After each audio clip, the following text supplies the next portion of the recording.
Hey you guys, it's Peter, and I'm back. Of course I'm back. I'm not going anywhere. Beast!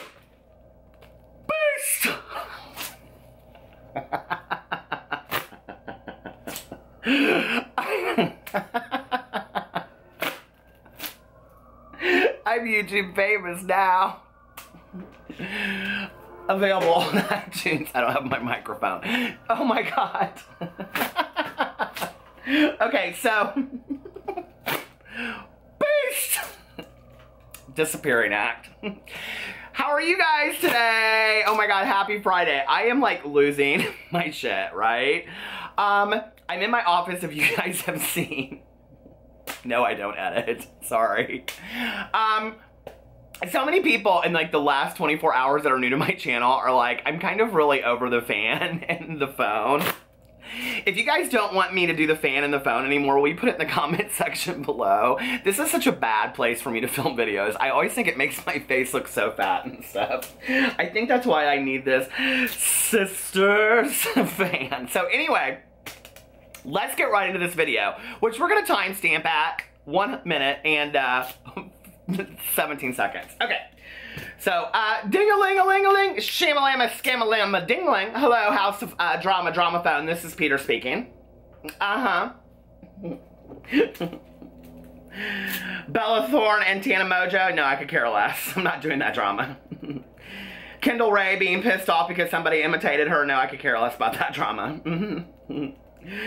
Tana Mojo telling people to go plagiarize their college essays and doing that sponsorship. No, I don't care about that drama. James Charles is leaving YouTube. Stop the presses. So if you guys haven't heard, oh my god, my drama phone has been ringing off the hook for like the last 24 hours. So people wanted me to talk about Kendall Ray tweeting something out about imitation is the highest form of flattery because somebody started a conspiracy channel supposedly. I don't know anything about it. I haven't really looked into it. I asked the person to send me the tweet. I saw the tweet, so thank you. I may make that video. I kind of feel like leaving poor Kendall Ray alone. Last night I actually, if you watch my vlog that I'm posting today, I actually gave Ms. Kendall Ray some props. So go check that out because I was looking through her Twitter and I was kind of impressed with how she did something. So you can go check out my vlog. I gave Kendall some props on there. And then, like, you know, I can't post a Tana Mojo video every day. Even though I would love to, right? And the rest of it, well, you know, we'll just wait and see. So anyway, somebody contacted me and was like early and was like, have you seen the video? It's total clickbait, but it's about James Charles and he's leaving YouTube. Now, let me tell you if you don't know the history of me and James Charles or if you don't know who James Charles is or whatever. Okay, so James Charles is an 18-year-old social media beauty influencer, self-proclaimed, okay? And he was a high schooler that like did makeup on Instagram, did like makeup like pictures and things like that. He took his, I mean, everybody knows the story at this point. He took some pictures for his senior photos. He wasn't happy with them. He went home, supposedly got his, what do you call it, ring light, came back, and apparently it just zapped those pictures right into something magical.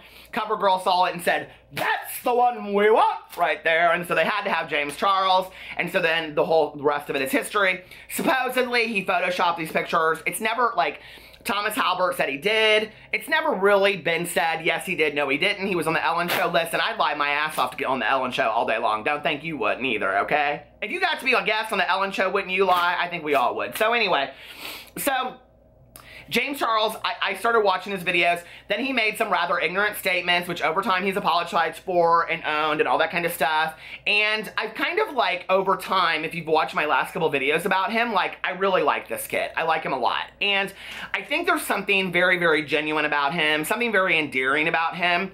I think, like, you know, in a lot of my videos when I talk about younger YouTubers, I always say that, like, they never learn from their experiences, right? There's no, like, learning curve or message in their videos. But with James, I feel like he's different.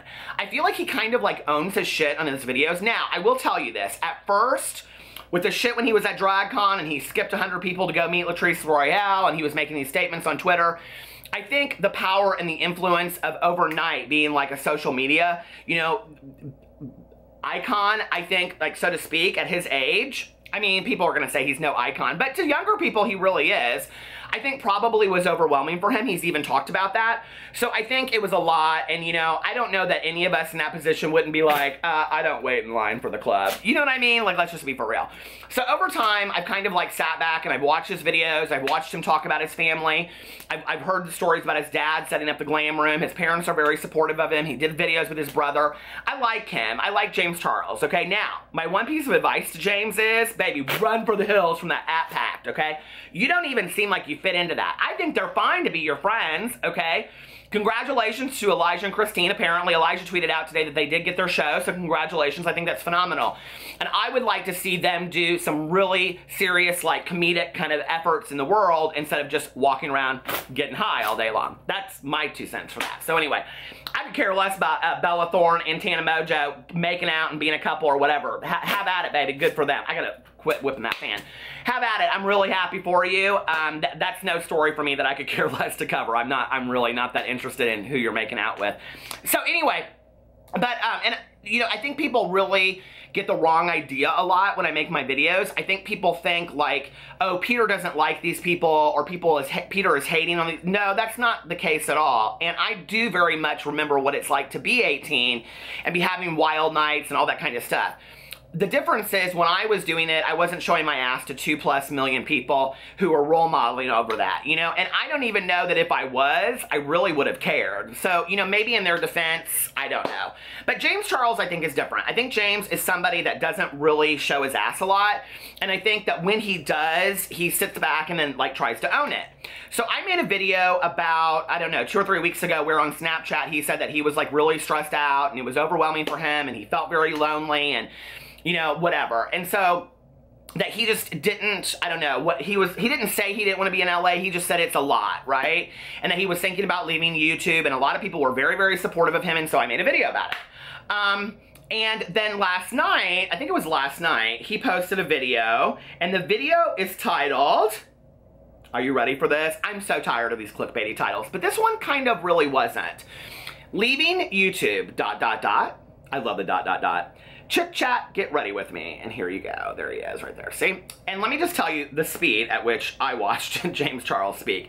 I think James Charles speaks faster than I do. A lot of fun designs planned for the future as well, and a lot of things that are being manufactured that are a lot more complicated than just hoodies and hats. So definitely keep your eyes peeled because I have big plans for Sisters Apparel. Also, do you guys saw my acapella group flashback release our first ever cover this past Friday on my YouTube channel, and I cannot Can you imagine a collab with me and James Charles? Oh my God. James Charles actually tweeted out that he wanted to do somebody's makeup collab. Why not me, James? Oh my God, make me pretty. Pretty me up. So anyway, I just need a little bit of red lipstick. I'm so old already. But anyway, you can make me like old Bev that works up at the BMV with like red nail polish to match my red lipstick. No other makeup on. But anyway, I love Bev at the BMV. Hey Bev! I don't know any Bev at the BMV, but if I did, I'm sure that's exactly what she looked like. Nudie hairdo, you know, the nude color hairdo that's all like perm. She gets it done every Friday, gets her nails done. Okay, all that. And then she walks next door and gets that Asian massage. No happy ending. But anyway, so I watched this whole video of his. It was cute.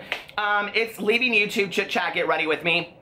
He's not leaving YouTube. He actually, this is the one thing I this is the one thing that I really, really liked about the video, was that he says in there, I titled the video leaving YouTube, but I'm not leaving YouTube, right?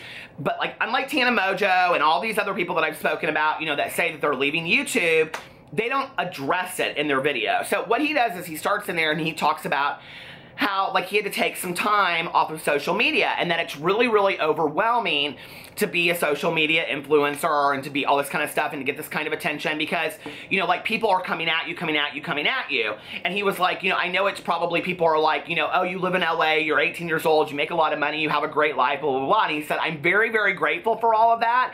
At the same time, it's super overwhelming. And, you know, I think that is very telling. It kind of makes me wonder, you know, like, if we look at the world, these young YouTubers are to some extent our new idea of a child star. Does that make sense?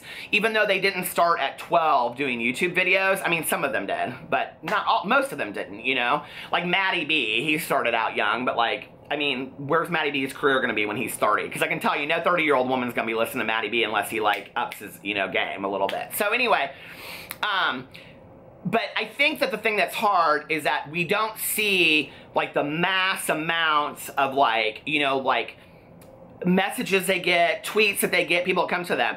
I am on a much, much smaller level, and people send me all this stuff all the time. I feel very blessed, honestly, because I don't get a lot of hate directed towards me. I mean, I get the typical offensive statements about being gay and my voice and old man this, and I don't really care, because baby, I'm gonna do my gig, and if you don't like it, you can just, you know, skittily on down the road, sisters, piss off. Because I don't care, okay? Because it's my life and I'm going to do what I want. And it's your life and you should do what you want to do too. And you shouldn't have to make excuses for it. And if you don't like my video or my opinion, then that's okay. Then do your thing, you know? I'm like, I tell everybody, do your gig, be happy about it, you know? So anyway, I don't like that fan either. But no, I like that fan. Whoever sent it to me, I love it. But just scam-a-lang-a-ding-dang, I know I need more drama. So anyway, but he goes in there and he talks about like how it's really overwhelming for him sometimes and that, you know, every once in a while he needs to take a break. Then he says, and I love this, he says to the people, and it's okay for you guys to take a break too. Sometimes it's okay to put the phone down, or he doesn't say it like this, but to just not be on social media for a couple days. And I was like, okay. Okay. So at 18 years old, James got super huge. It kind of went to his head for a second. He owned his shit. He pulled back. He owned his shit. He went forward. It got overwhelming for him. He pulled back. He came back again. He learned he needed to take some time off, and then he came back again, and now here's my message. My message is, YouTube can be hard. Anything can be hard in life if it's coming at you. And then there's a learning curve. Take some time to yourself if you need to off of social media. Blown away. 18 years old, and this kid is already teaching some lessons out there, and I think that's what I'm talking about, okay? That's what I'm talking about in all of these videos, when all of these kids want to get on here and they just want to like show their lives and all that kind of stuff. And I've said in 2 videos now, and he probably won't listen to me because I know they're good Judies of him, and I think all of us need friends and all that kind of stuff. What happened to my yellow fan? I love my yellow fan so much. And I understand that we all need friends, and he's friends with Tana and Elijah and, you know, all those people, right? So Trevor Moran and all of them, and I like some of them, you know, I like some of their content, but just because you're friends with them does not mean that you need to have professional partnerships with them. And it seemed to me that James was doing a little bit better when he was aligning himself with other beauty gurus like Jeffree Star, Jaclyn Hill, Manny MUA, Nikki Tutorials, Augusta Sweetheart, than he did when he started aligning himself with these younger YouTubers, because really his content is so completely different. You know, one piece of advice I would give to a lot of the younger generation who at 18, 20, 24, whatever age they are, is really think about where you want to be 10 years down the road.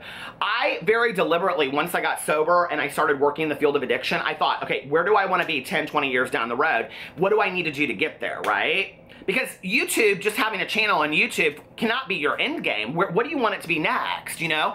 At 18 years old, do you want to, like, you know, have your own makeup line? Do you want to be doing makeup for movies? I mean, I know James Charles, like, loves horror movies. Do you want to do, like, you know, special effects makeup for movies? Because that could be an area that he went into. You know, do you want to be, like, doing teaching? I mean, there's so many places that he could go other than just having a YouTube channel. I think he's smart enough and he has the positive support around him to do that. And I hope that he takes it to the next level, because I think he's a really, really neat kid. And I think he actually is really giving a positive message out there. What's tricky is when you're surrounded by a lot of this stuff, and I'm not telling him not to be friends with these people. I think you gotta be friends with all kinds of people. Listen, baby, listen, okay? I got all kinds of friends that are showing their ass all over the world, and I'll be standing, you know, out at a bar or at a concert or something with them. I'll be like, oh, baby, I ain't with her. You know what I mean, though? Like, I love them, but, like, no, like, I don't condone that. And it's hard, right? Because people are like, a lot of people say, well, you know, just because your friends act foolish doesn't mean that they are suggestive of who you are as a person. Absolutely it does, okay? If you are friends with somebody, then basically by condoning their behavior, by being around them, what you're saying is that what they're putting out there in the world, what they're doing is okay. And so I think that as you get older, as you are making, you know, more deliberate decisions in your professional and personal life, you have to think about, who am I surrounding myself with? Are these people lifting me up, or are these people bringing me down in the long term? Not just in the short term, not just in having fun, but like 10 years, 5 years down the road. Who do I want to be? I think James has the ability to be somebody very, very classy. I think he has screwed up a little bit, left and right. I think, you know, we all do. I think he's learned from his mistakes, and I hope that he continues to forge forward and being a positive role model, because I think he has the ability to be a fantastic positive role model. You know, I think that, whereas I questioned in the past CoverGirl's choice to make him the first cover boy, I think it might have been a genius move, because I think that what they're gonna do is, you know, we're a whole generation now of boys and young men who are wanting to wear makeup, who are wanting to, you know, bridge the boundaries of what is acceptable as far as, you know, and where we were 10 years ago and where we are now. I mean, do you remember back in the day, nobody would have worn a messenger bag. They would have called it a man purse. Nobody would have worn a man purse because they would have been embarrassed by it. Now everybody carries them, right? So, you know, where we're going to be 10 years from now, James Charles has got his finger right on the pulse of it. He's the one dictating that. He's the one deciding that. But he's only going to be listened to if he's making positive choices. And I think it's a really valuable lesson that you have to think through every action that you're making and think, okay, where do I want to be 5, 10 years down the road? This is my only chance at this rodeo. What am I going to make of it? I love you guys, and I'll talk to you later. Bye.